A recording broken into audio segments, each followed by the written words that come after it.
everybody, welcome to the Pagan Perspective. My name is Angel, and this week is not Subs week, but I am filling in for Arwen because she is out with some voice issues. So, this week is, we're going to be talking about Charmed, the television show. The questions are, I was wondering if you could do a video on a witch's view of the TV show Charmed, the reality of it, and the not-so-reality, like the P3 perspective. That's where I'll start. So, the P3 perspective actually has, in my opinion, a foundation in reality because it's the Mother, Maiden, and Crone. It's the, divine feminine trinity. And if you look at the sisters, they do fall into those, tenets of the divine feminine.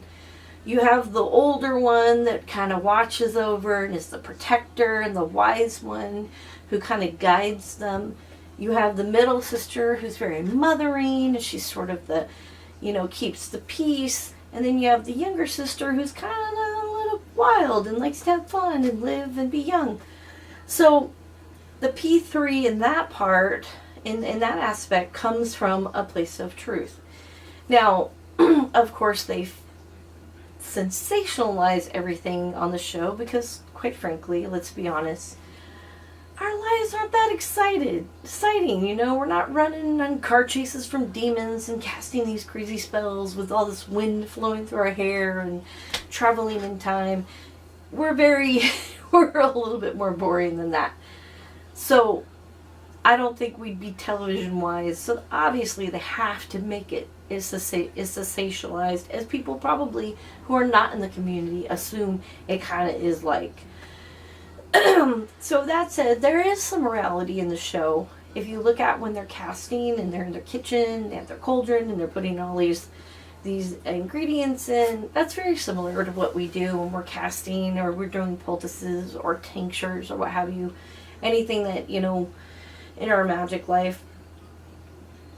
So that's a reality. Of course, they have all these ridiculously crazy, not even real ingredients, but the foundation of the situation is based on truth. And the girls are very, watchers of nature, and they like to help people, and they care, and those are not that those are just pagan qualities. Those are obviously not just pagan qualities, but majority of the pagan people are very nature, connected and want to help people and feel, very nurturing. And when you look at different things that the girls go through, if you really, really, watered it down to the very basic of what is going on, then you're going to see that it comes from a place of reality. Not all of it. Some of it's just crazy. It's just way out there crazy. But it's television. And that's what they're going to do to get an audience to watch, quite frankly. So, yeah, that's my take on the Charmed show is rewatch them and pick out some things that seem, a little over the top, and see if you can dial them back to something that is something we do. We have Book of Shadows. Of course, they don't turn by themselves and people come out of them and crazy things happen, but we do have books of shadows, beautiful books of shadows with all of our magic and history in them. That's from a real place, that comes from a real place. People do Wiccanings, they do namings, they do all of that. So that comes from a real place. Of course, when we're calling our ancestors, it's their spirit and energy and not actual things that you can see. But that's the sensationalized part. So, yeah, I think there has some foundation of truth in a lot of the entertainment that comes out in regards to our community.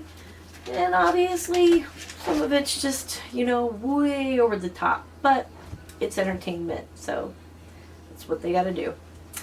Anyways, that's my take on Charmed. If you have any questions or want anything clarified, please leave the comments down below, and I'll be glad to answer them. Until next time, actually next week. Next week is subs week. Make sure to watch, okay? Alright guys, I will see you then. Have a blessed rest of the week. Okay. Blessed be. Bye.